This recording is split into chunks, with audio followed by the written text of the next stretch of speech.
Hi guys, welcome to our daily encounter. I really like the way Psalm 7 begins. It says, "O Lord my God, in you I have taken refuge." And that phrase for taking refuge can also be translated, "In you I do put my trust," which is the way the King James translates it. So to take refuge in the Lord is the same as really to trust the Lord. And this is the way that David begins this prayer.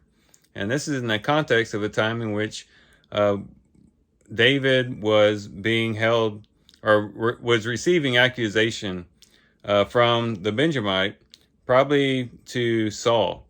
And so he's in distress.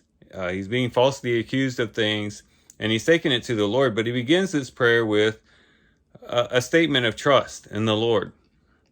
And this gives us a great principle in connection to prayer, because it is possible for us to pray without trust, without really trusting the Lord.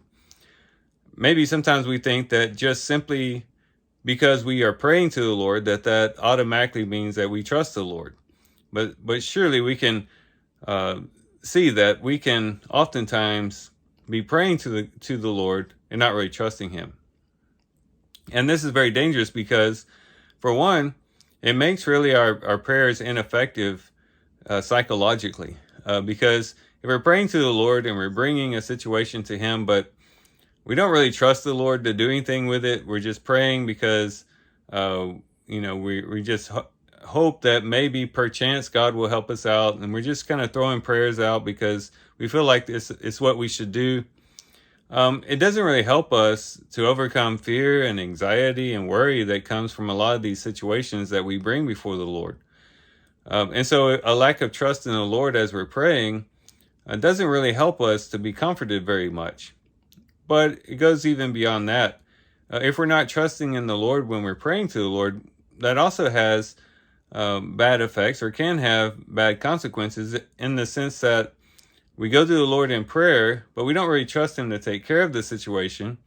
And so we might use inadvisable means to accomplish whatever it is that we think needs to be done. And so we might pray to the Lord, but then we go in our own strength and our own ingenuity and our own thinking, and we try to solve the situation, and sometimes use means that are not really advisable and that might even cause more harm. But if we are going to the Lord in prayer and we even begin our prayer with, "Lord, I just trust you. I trust you with this situation. Even before I bring the situation before you, I place my trust in you. You're my refuge. You're my hiding place. God, I trust you," at the beginning. If we do that, then we can say, "You know what? I can set my mind at ease. I'm bringing this to the Lord. I know that He hears my prayers. I know that He cares for me. And I know that He's going to work out what is good in this particular situation."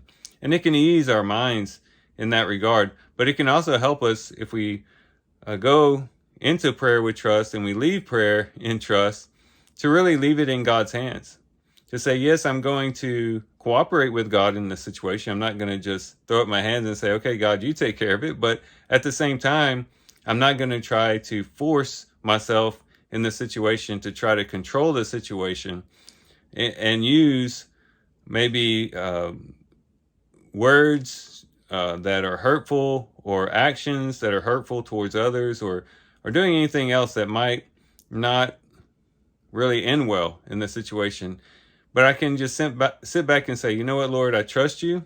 I'm going to do what I know is best to do in this situation, but all the while trusting you to really work it out and help me in the situation." And when we do that, then we don't have to be in control and force ourselves to be in control of the situation. We can just trust in the Lord as we're working in cooperation with Him. And so today, let's really focus on our prayers and do some introspection. When we're praying, are we truly trusting the Lord? Or are our prayers just simply words that we're lifting up to Him without really trusting Him to actually work in this situation? It's very important that we do so. So let's follow David's example and place our trust in the Lord, and place our trust in our prayers, and let it be the fuel that really brings our prayers before God. So these are some things we can reflect on and think about as we do our reading today. With that, guys, I do thank you for watching the video today. Hope you guys have a great day. Love you guys. God bless.